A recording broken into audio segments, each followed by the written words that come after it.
My name is Mara Whitcomb and I am 24 years old. 3 minutes before Lacey Whitcomb's first dance, Saturday, June 15, at 8:47 p.m., I was seated at table 14 inches, the Hotel Kirkwood Ballroom, with my hands folded over a navy clutch and the red first aid kit tucked beneath my chair. The room smelled like gardenias from the centerpieces, buttercream from the 5-tier cake, and wet wool coats steaming near the ballroom doors after a June thunderstorm had rolled over Cedar Rapids hard enough to rattle the windows. My father lifted his champagne glass in front of 210 people and called me ambulance girl, like the job that paid my bills and saved his life was a family joke. Then he thanked my sister for being the daughter who understood real money, while the venue manager stood near the service doors waiting on a check my parents had no right to write. His brown shoes shone under the uplighting, but I could see the right sole peeling when he turned toward me. A few people laughed because they thought he wanted them to. My mother smiled with her pale lipstick pressed flat, and my sister touched one of the pearl hairpins in her bridal bun, as if it were all still beautiful. I counted the seconds after the laughter thinned. 5, then 9, then 12. Before midnight, that wedding check would fail, and the red first aid kit my grandmother gave me 12 years earlier would explain exactly whose hands had been inside my trust. Welcome to, by then I knew, where quiet people tell the truth after everyone else has finished performing. If you like calm stories about family betrayal, documented truth, and justice that does not need shouting, subscribe and stay with me. Drop your city and what time it is below. I love knowing where you're listening from. To understand why my father thought he could say that in a ballroom, you have to know what my family had practiced on me for years. When I was 8, I spent 3 weeks building a cardboard ambulance for my school safety project. It had cotton balls taped inside for gauze, hand-drawn oxygen labels on both sides, and a red cross made from construction paper I had cut so carefully that my thumb cramped for 11 minutes afterward. I used bottle caps for wheels because we had 4 empty soda bottles in the garage, and I remember washing the syrup smell off my hands before I glued them on. That Saturday morning, Lacey had her first big dance recital. It was 30 inches, the Whitcomb kitchen, and my mother had already sprayed so much hairspray into Lacey's curled hair that it hung in the air like a chemical fog. Pancake syrup dried sticky on the table beside my ambulance. 3 pink garment bags were hooked over the pantry door. The kitchen radio played low, but nobody heard it because Rhonda was calling out times from a yellow legal pad, and Dale was walking in and out with boxes of decorations. I had placed my ambulance in the center of the table because the poster board was drying on the counter. I had written "Safety Saves" in red marker across the top. I was proud of the oxygen labels. I was proud of the folded paper stretcher. I had not learned yet that pride should be quiet around people who think applause is the only proof that effort mattered. Dale came through the kitchen door with 2 plastic bins stacked in his arms. He was wearing a navy pullover and the same brown dress shoes he wore to church, polished even at 30 inches the morning. He did not look down. His hip bumped the table. The ambulance fell, hit one chair rung, and landed sideways on the linoleum. The bottle cap wheels crushed flat beneath the box. I froze with the glue bottle still in my hand. He looked at the floor, then at me, and said, "Mara, nobody is coming to watch a shoebox with wheels. Your sister has a real event." Rhonda did not say he was wrong. She adjusted the zipper on one of Lacey's garment bags and told me not to make the morning about cardboard. Lacey was 5 and standing on a kitchen chair while Mom fixed the ribbon around her bun. She looked down at my ambulance and then back into the mirror over the sideboard. She had already learned where the light was.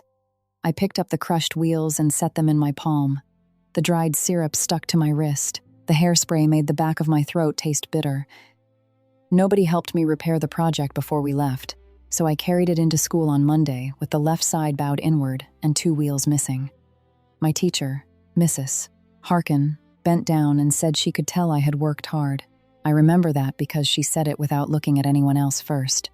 At home, work could be moved aside if someone prettier needed the table. At school, the ambulance still counted, even damaged. I did not cry in the kitchen. I counted the bottle caps that survived. 2. Only 2.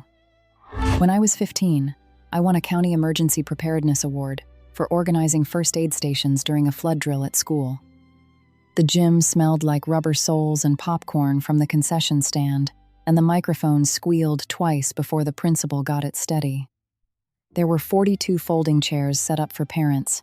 I knew because I counted them while I waited for my family to arrive. They came in 19 minutes late. Lacey had a hair consultation for a pageant that afternoon, and my parents had driven her across town before coming to the gym. Dale stood in the back instead of taking a seat near the stage. Rhonda waved with 2 fingers, still holding the garment bag for Lacey's fitting over her arm. When they called my name, I walked across the varnished floor and took the certificate with both hands. The paper was thick and smelled faintly of toner. The county coordinator said I had mapped supply stations well enough that the fire department had used my layout during their review. I looked toward the back. Dale checked his watch. Afterward, Rhonda kissed the air near my cheek and whispered, "Smile quickly. Honey, we still have Lacey's fitting at 7. She tucked my certificate beside Lacey's garment bag, and one corner bent under the hanger. I did not fix it until we were in the car. Lacey was talking about sleeve length. Dad was talking about whether rhinestones looked cheap under stage lights. I smoothed the certificate against my knee and read my name 3 times. That was the first time I understood that some rooms would recognize my work before my own house did. It made me careful. It made me accurate. It made me stop waiting for people in the back row to clap.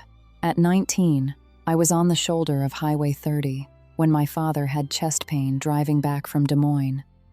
The sky was white with winter cloud, and the gravel was cold enough to sting through my jeans when I knelt beside the open driver's door. Diesel from passing trucks rolled over us in waves. Dale's sweat had soaked through the collar of his blue shirt, and he kept insisting it was indigestion from the gas station sandwich he had eaten 22 miles earlier.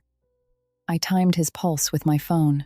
9 minutes and 14 seconds passed before the ambulance arrived. I gave dispatch his age, his symptoms, his medications, and the mile marker without raising my voice. When he tried to stand, I put one hand on his shoulder and told him he needed to stay seated. At the hospital, after they took him through the double doors, he told the nurse, "She gets dramatic. She watches too many rescue shows." The nurse looked at me for half a second. Not long enough. Even when my hands had been useful, he needed them small. Grandma June Whitcomb noticed things other people tried to smooth over. She did not announce that she noticed. She collected proof like seed packets, folded it carefully, and waited for planting weather. In 2016, after my parents tried to redirect my scholarship refund toward Lacey's pageant travel, Grandma June called me to her enclosed back porch. I was 16. The porch smelled like potting soil, lemon furniture polish, and the faint dampness of geranium leaves after watering. June was 72 then, wearing yellow garden gloves even though there was no dirt under her nails. She did that when she was thinking. She said bare hands made people careless with paper. The scholarship office had sent 5 envelopes over 2 months. I had brought them in a rubber-banded stack because June told me to bring every one, not the one my parents said mattered. She cleared a place on the porch table between a clay pot and a tin of butter cookies. Then she laid the envelopes out by date. Not by urgency, not by who was loudest. By date, she tapped each one with a capped pen. The tap was small and dry against the paper. 1, 2, 3, 4, 5. Dale had told me the refund could help the family and that I was not going to college until the next year anyway. Rhonda had said pageant travel was an investment because Lacey was building confidence. Lacey had said nothing, but she had come home from the mall with 3 new garment bags in the back seat. June read the scholarship letter twice. Then she looked at me through glasses that slid low on her nose and said my father had always been charming around money he did not earn. She did not spit the words. She did not make a speech. She wrote the amount on a yellow notepad, then wrote the account number beneath it, then drew one clean line under both. Where my father turned my competence into a joke, June treated it as evidence. Where my mother moved me aside for appearances, June made room at the table and taught me how to read documents. She never told me I was special. She told me to keep copies. That was warmer, not soft, warmer. The first time she gave me the red first aid kit, I was 12. And a boy named Caleb Martin had sliced his palm on a rusted gate latch during the Lynn County 4-H fair. It was August, and the fairgrounds smelled like hay, kettle corn, and animal sweat under metal roof heat. People moved fast without direction. His mother was crying. His father kept saying it was fine, though blood had already run into the dust by his shoe. I remembered where the bandages were because I had checked the supply table earlier. The plastic kit the 4-H club used had a broken hinge and a lid that never stayed shut. I held gauze over Caleb's palm while an adult called for help, and I counted his breaths because I had seen a school nurse do it once. He was 13 and embarrassed, which I understood better than the blood.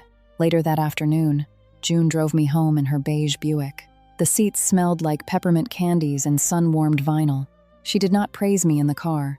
She asked what supplies had been missing. I told her the tape was old, the scissors were dull, and the gloves were too big. 2 days later, she came to our house with a metal red first aid kit, the old kind, with a white cross on the lid and a latch that snapped like a toolbox. It was heavier than it looked. When she handed it to me, the handle was warm from her car. She said, "Tools matter when people panic." I kept the kit under my bed for years. I stocked it with gauze, tape, gloves, tiny scissors, antiseptic packets, and a folded triangular bandage, because June said a good kit should do more than one thing.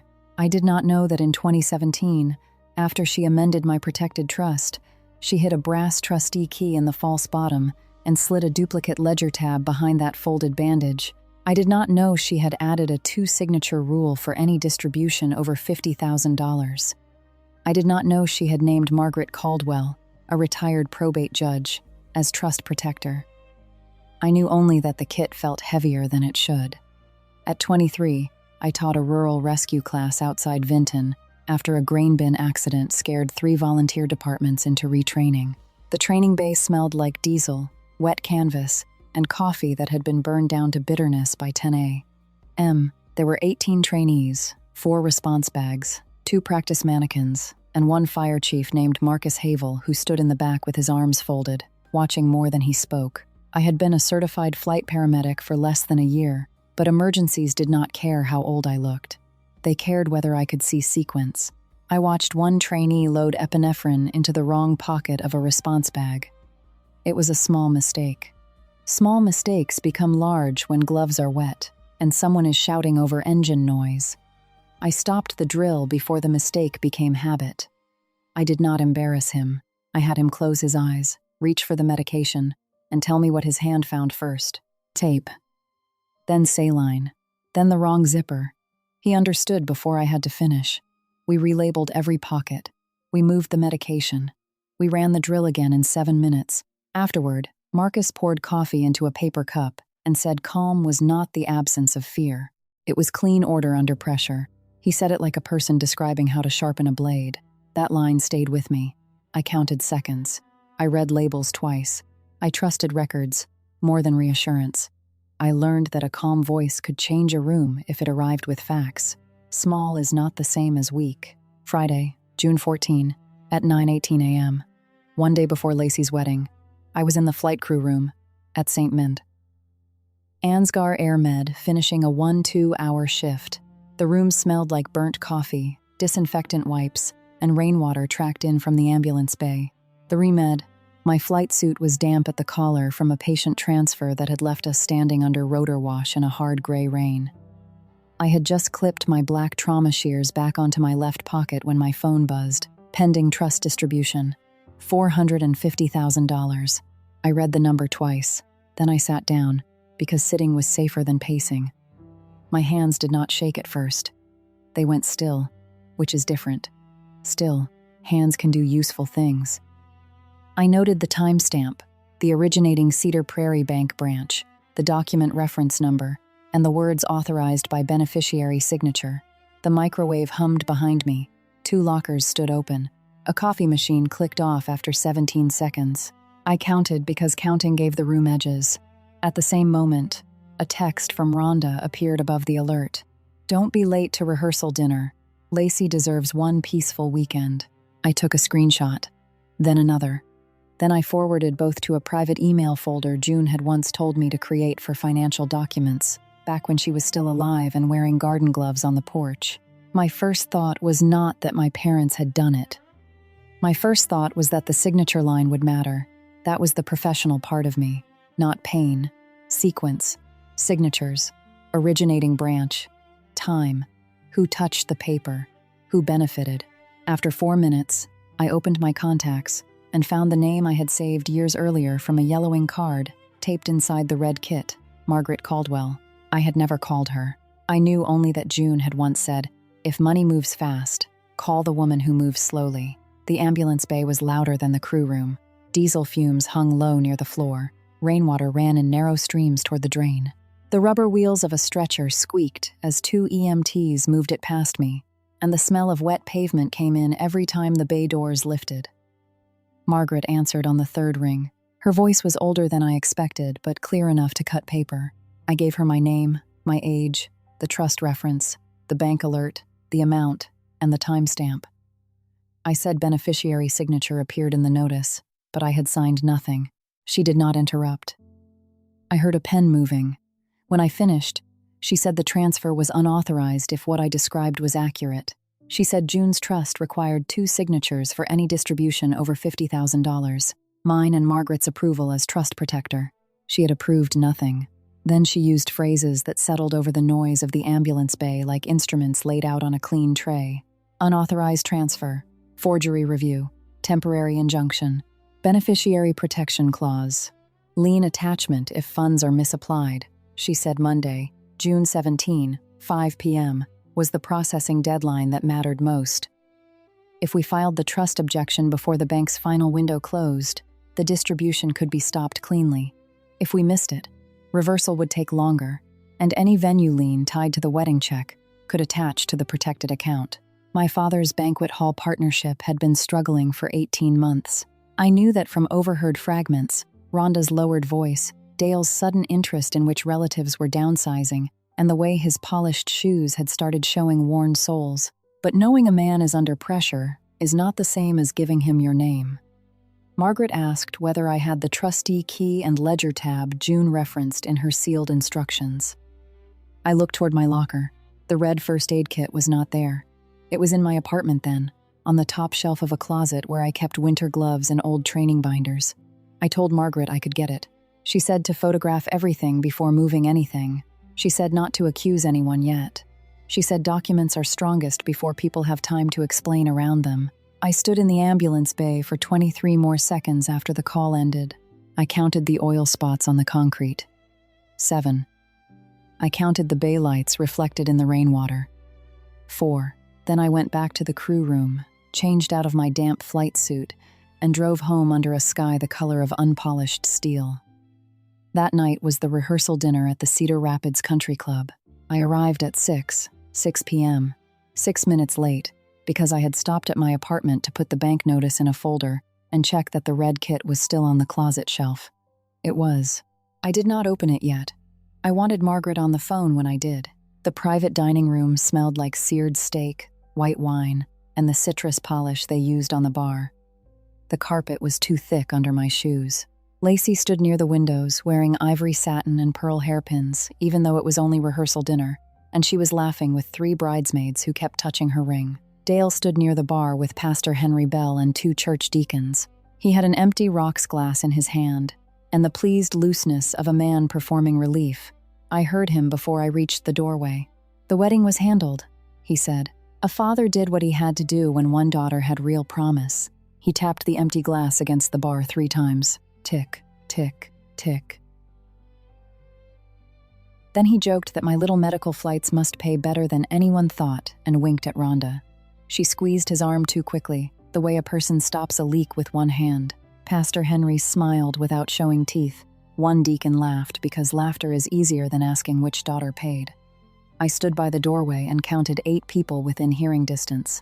Lacey saw me and came over with the soft irritation she used when she thought I might damage the picture by existing inside it too clearly. She told me not to do the whole serious face thing during photos. Dad had finally made the weekend beautiful, she said. Please don't audit the napkins. Her perfume smelled like vanilla and peonies. The pearl hairpins in her dark bun looked like little white seeds. She adjusted one while she spoke, not because it was loose, but because she liked being seen touching bridal things. I looked at Dale performing generosity, Rhonda guarding the story, and Lacey accepting the result without asking the cost. The room was warm. My water glass left a wet ring on the linen. A server placed rolls in a basket with silver tongs. one at a time. I said I would be on time for photos. That was all. After rehearsal dinner, I drove to my apartment through rain that turned every traffic light into a long red smear on the windshield. I did not turn on the radio. At 9:42 p.m., I set the red first aid kit on my kitchen table and called Margaret. The apartment smelled like dish soap, old coffee grounds, and wet fabric from the jacket I had hung over a chair. The metal latch felt colder than I expected. When I lifted it, the snap sounded too loud for the room. Inside were the supplies I remembered: gauze roll, tape, gloves, tiny scissors, antiseptic packets gone stiff at the edges, and the folded triangular bandage June had told me to keep because one piece of cloth could become 6 different tools if your hands were steady.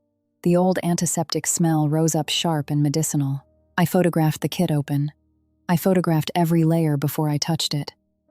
Beneath the triangular bandage was a narrow slit in the lining I had never noticed. Behind it was a green ledger tab labeled in June's handwriting.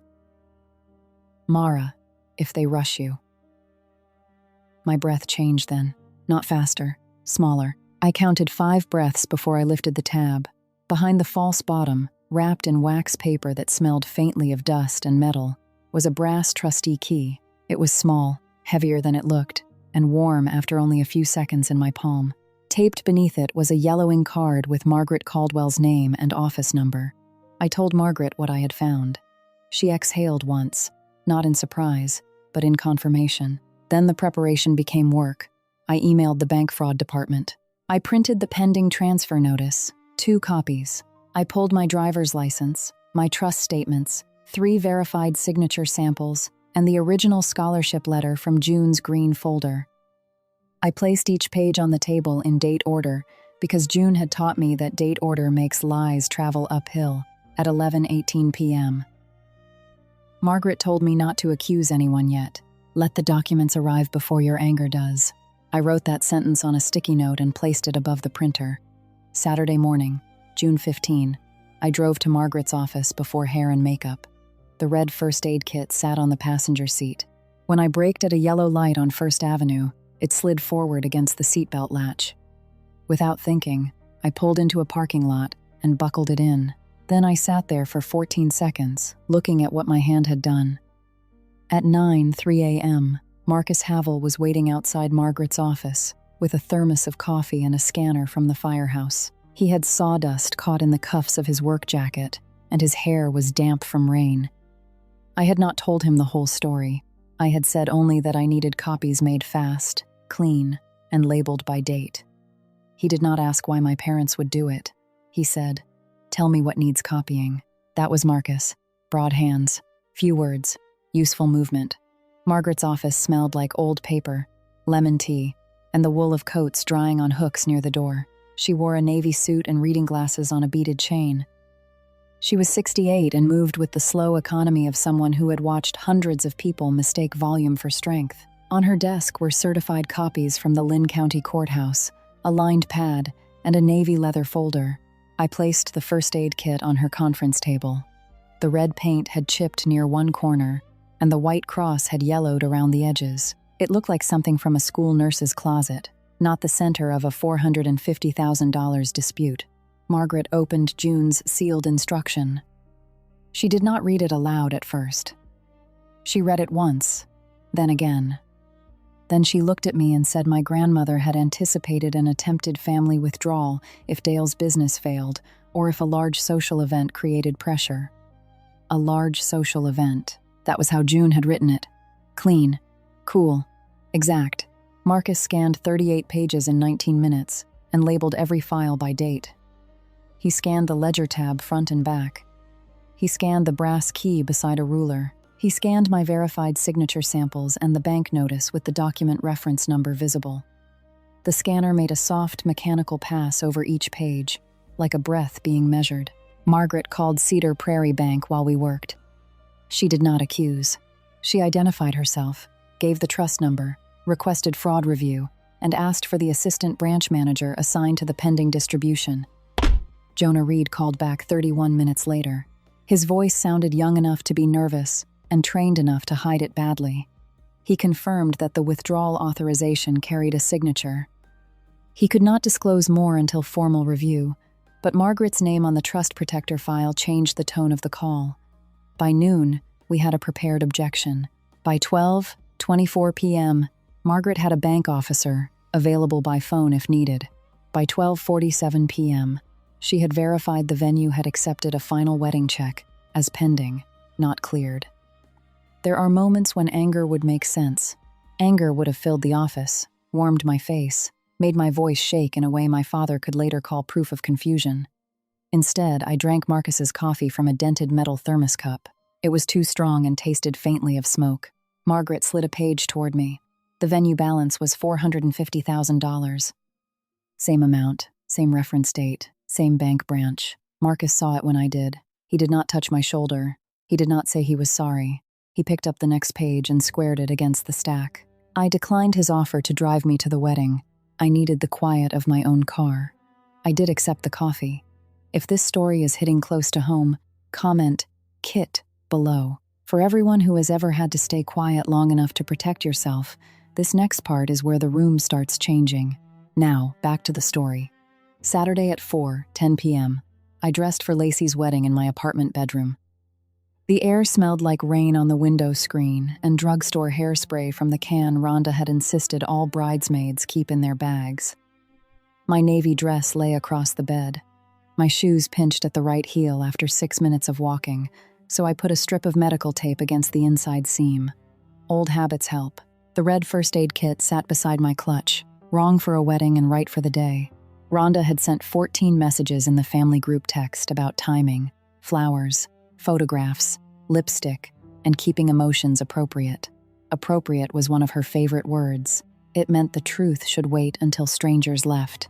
I almost typed, "Did you forge my name?" I deleted it. Questions give liars rehearsal time. At 5:02 p.m., Margaret called. She had verified enough of the signature mismatch with Cedar Prairie Bank to proceed. Jonah Reed would be available by phone. The venue manager, Valerie Knox, had been informed that a trust dispute might affect final payment, but Margaret had not named Dale and Rhonda yet. The formal objection would be filed Monday. The wedding check itself was vulnerable tonight because it was tied to the forged transfer. Margaret's voice was plain. Do not argue with them in the hallway. If they make it public, we answer in public. Until then, let them spend the silence. I drove to Hotel Kirkwood with the kit on the passenger seat and Margaret's navy leather folder copied in my mind page by page. The sky had cleared, but water still ran along the gutters. My windshield wipers clicked every 5 seconds, though the rain had nearly stopped. I counted the clicks from my apartment to the hotel. 62. At the hotel entrance, a valet opened my door and glanced at the red kit. I told him I would carry it myself. He nodded too quickly, trained not to ask questions. Inside, the hallway smelled like carpet cleaner, damp coats, and the first wave of buttercream from the ballroom. I passed a mirror and saw myself full length. Navy dress, low heels, hair pinned simply, black trauma shears clipped inside my clutch because I had forgotten to remove them and then decided not to. My face looked calm. That was useful. At 6:38 p.m., I entered the Hotel Kirkwood ballroom. Gardenias, buttercream, and rain trapped in wool coats had already taken over the air. The dance floor reflected gold uplighting in long rectangles. The band tested a soft snare rhythm. Forks ticked against china. Napkins were folded into sharp white peaks at 2 10-place settings. 210 witnesses. Not a crowd large enough to disappear into. Not a room small enough to forgive later. 210 people who would hear Dale's voice clearly if he wanted them to. Dale stood near the head table in a charcoal suit with a white rose boutonniere, laughing too loudly with Pastor Henry Bell. His shoes were polished, but when he turned, I saw the worn right sole. That detail steadied me more than it should have. Image above, damage below. Rhonda held her clipboard in both hands even though the ceremony was over. She had pale lipstick on her teeth and did not know it. Lacey's pearl hairpins caught the light like tiny white teeth. Evan, her groom, adjusted his cufflinks twice in 20 seconds while listening to an uncle tell him something about mortgage rates. Valerie Knox stood near the service doors with a tablet pressed to her ribs and a silver pen behind her ear. She kept checking the screen. The screen kept not changing. Marcus had come as my +1, though he had arrived late after a shift. He stood near the back wall in a dark suit that looked borrowed but clean. He saw the kit beneath my chair and gave one short nod. Not encouragement, confirmation. Dinner passed in pieces, salad plates lifted, champagne poured. The chicken was dry, and the green beans tasted of too much salt. I drank water. Across the room, Dale moved from table to table, accepting praise for the wedding. I heard phrases reach me in fragments. Beautiful father, generous. Must have saved for years. He received every word like a man stepping into warm bathwater. At 8:44 p.m., Valerie spoke quietly to one of the banquet captains near the service doors. The captain looked toward Dale, then toward the head table, then down at his shoes. I counted 3 gestures: tablet, door, check folder. At 8:47 p.m., 3 minutes before the first dance, Dale took the microphone. The band quieted. Forks stopped. A champagne flute chimed once against a plate near table 6. Dale smiled as if the room belonged to him, because the invoice had his name on it. He thanked the guests for coming. He thanked Pastor Henry for guiding the family. He praised Lacey as the daughter who knew how to dream properly. Lacey lowered her eyes in the practiced way brides do when they want modesty photographed. Then Dale turned toward my table. "And Mara," he said, smiling into the microphone. "Our ambulance girl. She never did learn real money, but she sure knows how to show up with a little kit." He gestured toward the red first aid kit beneath my chair. A few people laughed. 6, maybe 7. Enough to make a shape in the room, not enough to hide behind. Aunt Ruth Klein stopped lifting her water glass halfway to her mouth. The ice shifted against the glass with a small crack. Pastor Henry lowered his eyes and rubbed his thumb along his wedding ring. Evan turned toward Lacey with confusion, his cufflink still between his fingers. Valerie Knox's face tightened near the service doors. Marcus folded his arms and did not smile. The laughter drained out unevenly. Everyone waited for me to flush, cry, leave, or snap. My father had built the moment for one of those 4 outcomes. My mother had prepared her soft, stranger voice for whichever one happened. Lacey had already looked away, as if the insult were weather. I placed both feet flat on the floor. I counted 5 seconds, then 10, then 15. Then I reached down and rested one hand on the red kit's handle. Pause here. What do you think Mara does next? A. Walks out. B. Calls the bank. Or C. Opens the red kit in front of everyone.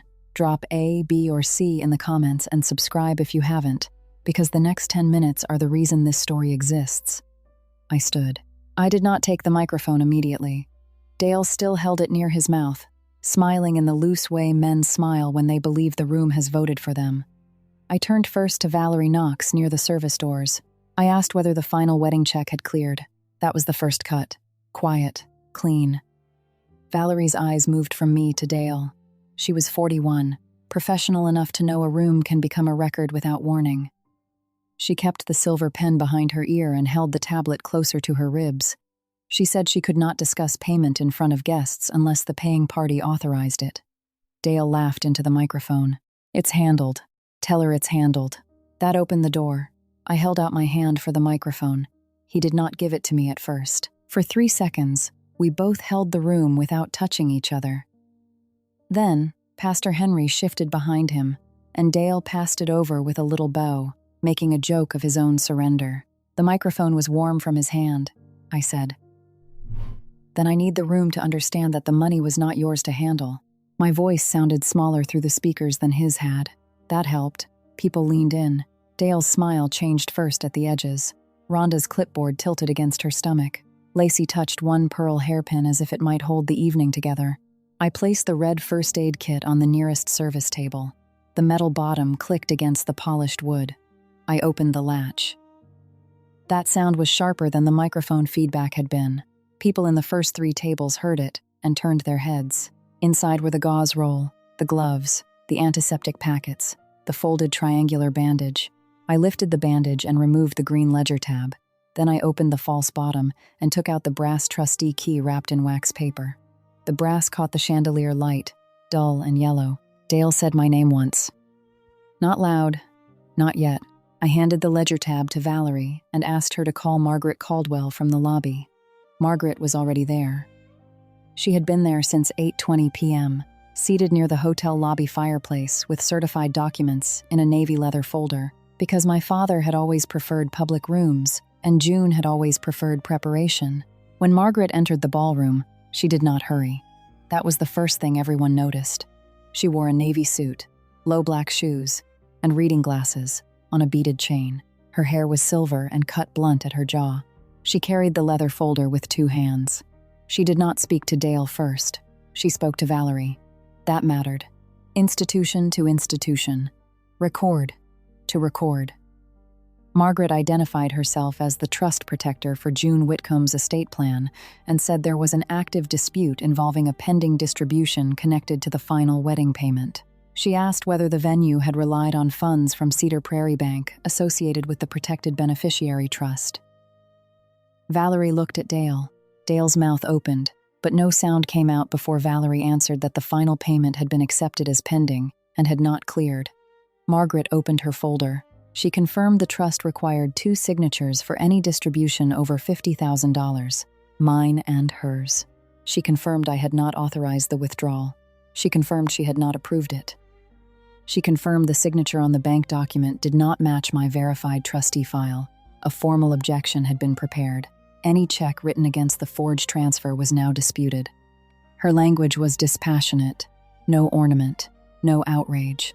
This is a protected beneficiary trust. The pending distribution is contested. The payment instrument should be treated as unsupported until the bank completes review. No one in this room has authority to spend Miss Whitcomb's funds without her signature and mine. The ballroom did not gasp all at once. Real rooms rarely do. Reaction travels person by person. Valerie pressed her silver pen flat against the tablet and asked Dale for an alternate payment method. That sentence shifted the ballroom more than any accusation could have. Aunt Ruth Klein stepped forward from table 3.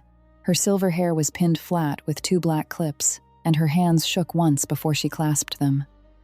She said, "June told me he would try family money first." Pastor Henry removed his glasses. He folded them once. Then he said quietly that Dale had told the church the wedding was paid from years of savings. Margaret placed her phone on the service table and tapped the speaker. Jonah Reed from Cedar Prairie Bank joined the call. His voice came through thin and formal. He confirmed the bank had opened a fraud review into the pending distribution and that the signature submitted did not match the verified beneficiary signature on file. Marcus stood behind me. He did not touch my shoulder until I looked at him first. When I did, he placed 2 fingers lightly against the back of my chair. Not possession, not rescue, just there. Dale's jaw worked before words came out. His left hand trembled around the champagne flute, small at first, then visible because the glass caught the chandelier light. He set the flute down too hard, and champagne jumped over the rim onto the white linen. "This is absurd," he said. "She's confused. She doesn't understand how family trusts work." Margaret opened the certified copy of June's trust amendment. She did not answer his tone. She read only the relevant clause, the 2-signature rule, the trust protector requirement, the beneficiary protection language, the lien language if funds were misdirected. Dale tried again. He said family money had always been flexible. He said June would have wanted Lacey's wedding protected. He said I had benefited from the family long enough to understand sacrifice. Margaret turned 1 page. "This is not family discretion. This is a restricted distribution." Rhonda stepped forward then, her pale lipstick finally smudged at one corner. Her voice went soft, the way it did when strangers were listening. She said it was temporary. She said I would have agreed if I had known how much pressure they were under. She said no one had meant harm. Margaret looked at the venue invoice, then at the ledger. "This is not temporary consent. It is absent consent." Lacey stood beside the head table, one hand gripping Evan's sleeve. She said the wedding could not be ruined over paperwork. The room turned toward her with a kind of tired attention. Margaret placed June's duplicate ledger beside the venue invoice. The numbers aligned too neatly to be misunderstood. $450,000 distribution request. $450,000 wedding balance. Same reference date. Same bank branch. "This is not family pressure," Margaret said. "This is an unauthorized financial act." The band stopped playing because nobody had told them what to do. The silence afterward had texture. Forks against plates. A chair leg scraping once. rain ticking faintly against the windows again as the storm returned. Dale looked at me then, not Margaret. His face had reddened from the neck upward. One boutonniere pedal had bent against his lapel. He said I was making a spectacle of my sister's wedding. I thought of the crushed cardboard ambulance on the kitchen floor. I thought of the bent certificate beside Lacey's garment bag. I thought of Highway 30 and my father telling a nurse I watched too many rescue shows. I thought of June in yellow garden gloves, tapping envelopes by date. I did not raise my voice. I looked at Dale and Rhonda, then at the guests, then at the red kit. There are papers in that folder that could remove you from the house by Monday morning. I did not bring them into this room. Dale heard only threat. Rhonda heard only humiliation. Lacey heard only that the wedding had become a ledger. They did not yet understand that I had already separated justice from destruction. Valerie spoke next. She said that without cleared funds or a valid alternate payment, the hotel could not release final vendor payments from the pending check. Her voice stayed professional, but her hand tightened around the tablet. Evan stepped away from Lacey by half a pace. It was not dramatic. It was worse, because it was small. He looked at Dale, then at Rhonda, then at me. His cufflinks were crooked. He asked if the money for the wedding had come from my trust. No one answered him. That was the answer. Lacey whispered his name, but he did not look back at her right away. Aunt Ruth sat down hard, as if her knees had given her 2 seconds of warning. Pastor Henry put his glasses back on and rubbed his wedding ring again. Jonah Reed's voice from the phone said the bank would freeze the pending distribution until review.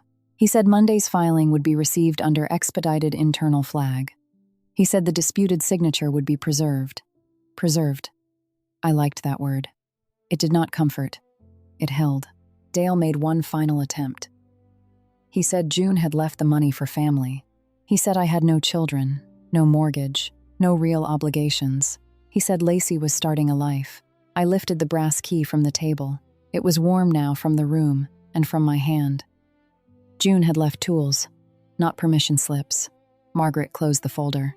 No further spending from the protected account is authorized. No further spending.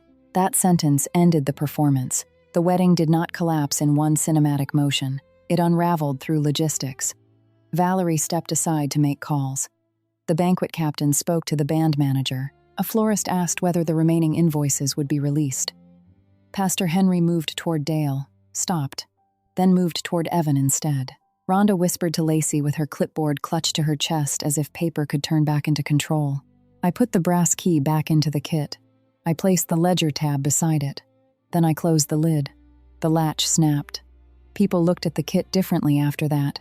Not childhood junk. Not an ambulance girl's prop. A container. A record. A red metal answer waiting under my chair while my father performed wealth with stolen air in his lungs. Dale did not apologize. Rhonda did not ask whether I was all right. Lacey cried, but not because my name had been forged. She cried because 210 people had watched the beautiful version of her life lose its funding. I sat down for 4 minutes while the room moved around me. I counted because my hands wanted something to do. 6 servers clearing plates, 2 bridesmaids whispering near the restroom hallway, 1 groom standing alone by the gift table, staring at nothing. Marcus asked whether I wanted to leave. I said not yet. Leaving too early would have made me the disturbance. Staying made the documents the disturbance. There is a difference. At 10:12 p.m., I walked out of the ballroom with the red first aid kit in my left hand and Margaret's folder under her arm beside me. In the hallway, the carpet smelled of rain and spilled champagne. The music had not resumed. Behind us, my father's voice rose once, then dropped when Valerie said something I could not hear. Paper stays calm when people don't. 2 days later, Monday, June 17, at 3:40 p.m., I sat in Margaret Caldwell's office with Dale and Rhonda across the table. The office smelled like old paper, black coffee, and rain drying from coats. The foreclosure packet was on Margaret's left. The occupancy agreement was on her right. The difference between those 2 stacks was about 14 inches of polished wood. Dale looked smaller in daylight. His shoes were still polished, but the worn sole showed when he crossed his ankle over his knee. Rhonda wore pale lipstick again. No clipboard. Her hands looked strange without one. Margaret had filed the trust objection before noon. Cedar Prairie Bank had frozen the distribution. The venue check had failed. Vendor invoices were being separated from the disputed funds. The trust lien could attach to assets Dale and Rhonda had used as leverage, including the family home if we chose to pursue it immediately. I had legal power that day. Real power. Documented power. It did not feel like winning. It felt like holding a sharp instrument while everyone watched to see whether my hand would shake. I said, I could trigger the lien today. I could make the house part of the repayment before dinner. I am choosing not to do that. Dale stared at me as if I had spoken a language he did not believe I knew. Margaret slid the occupancy agreement forward. 1 year. Dale and Rhonda could remain in the family home while they made restitution through escrow. Monthly payments. Sale of Dale's banquet hall partnership interest. Independent financial reporting. No contact with Cedar Prairie Bank. No contact with me about the trust except through Margaret. 1 missed escrow payment. 1 attempt to interfere with bank review. 1 public lie about me stealing from them. And the agreement ended. Shelter. Not freedom. Rhonda started crying only when she realized she could keep the house for now. Her tears came quickly and quietly, sliding under her glasses and into the corners of her mouth. I did not comfort her. She had been able to find softness for strangers for 24 years. She could sit with silence for 3 minutes. Dale asked why I would pretend to be kind after humiliating them. The word humiliating sat on the table like something spoiled. I slid the pen across the table and said, "This is not pretending. It is the last thing Grandma June taught me." His face changed at her name. Not remorse. Recognition, maybe. Partial. Unwelcome. He looked at the pen for 9 seconds before picking it up. The signing took 22 minutes. Margaret explained every clause in plain language. Dale objected to the escrow reporting. Margaret said the alternative was the foreclosure packet. Rhonda objected to no direct bank contact. Margaret said the alternative was the foreclosure packet. Dale said, selling his banquet hall interest at a loss would ruin him. Margaret said forged signatures were expensive. I watched the rain move down the office window in uneven lines. 5 days after the wedding, a handwritten note arrived from Evan Whitcomb. The envelope was cream, with his high school return address printed in the corner. It smelled faintly like paper dust and the cinnamon gum someone had probably kept near it in a desk drawer. He wrote that he had not known. He wrote that he had canceled the honeymoon upgrade. He wrote that he had asked Lacey to attend the restitution meeting and that he was sorry my work, my name, and my grandmother's planning had been turned into decorations for a lie. He did not ask me to forgive anyone. That mattered. At 11:09 p.m. That same night, Lacey texted me. I thought Dad had handled it. I didn't ask enough. I read it once in bed, with the phone light too bright in the dark room, and the apartment smelling like clean sheets, and the peppermint tea I had forgotten on the nightstand. My thumb hovered over the keyboard. First draft. You never ask when the answer might cost you something. I deleted it. Second draft. The next morning at 7:18 a.m., after coffee and 6 hours of sleep. Asking is part of being grown. Measured. Not warm. Not cold. 2 weeks later, Aunt Ruth met me at a diner off Collins Road. The booth smelled like coffee, grilled onions, and vinyl warmed by the morning sun. She wore the same 2 black clips in her silver hair, and she brought a folder with her, though it held only a church directory, 3 old letters from June, and a guilt she had carried too late. She admitted June had asked her to watch Dale after the trust was created. She said she had not wanted to believe her own brother would forge my name. She said June had always been cautious, but Ruth thought caution could sour into suspicion if you let it. I stirred my coffee 12 times. I counted. I did not absolve her. Absolution is not a napkin you hand across a diner table because someone finally tells the truth after the bill comes due. I thanked her for stepping forward in the ballroom. She nodded, and her eyes filled, but she did not make me manage that for her. 6 months later, Dale had sold his banquet hall partnership interest at a loss. Pastor Henry asked him to step down from the church finance committee privately, which was kinder than Dale had been to me publicly. He and Rhonda remained under the 1-year occupancy agreement, with escrow withdrawals visible to Margaret and to me. Every payment arrived with a receipt number. Every receipt number went into a folder. Rhonda lost her place as coordinator of the church holiday gala. She still attended Sunday service, but she sat 3 rows farther back. Her clipboard disappeared. She wrote one formal apology that read more like minutes from a meeting than sorrow, but she signed it without excuses. That was more than I expected, less than I needed. Lacey and Evan remained married, though the first year was not the polished story Lacey had wanted. Evan took extra music lessons after school to help cover part of the restitution. Lacey sold the designer reception dress and the pearl hairpins. 6 months later, she left me a voicemail without crying. She said, "I liked being chosen. I did not ask who paid for it. I saved it, but did not answer that day." Evan became an unexpected witness for decency. He sent me receipts for the canceled honeymoon upgrade without being asked, then later played trumpet at a rural fire department fundraiser Marcus organized. It was not forgiveness. It was a man trying not to build a marriage on stolen ground. I returned to flight work. I taught 2 more rural rescue classes and added a 5-minute section on paperwork after emergencies. Labels, signatures, chain of custody, names written clearly. My colleagues did not know all the details, but they noticed I kept the red kit locked in my locker now. They noticed I read every form twice. Marcus remained steady in the way steady people do. No grand scene, no promise under gold uplighting. He brought coffee to one class and labeled the cups with black marker.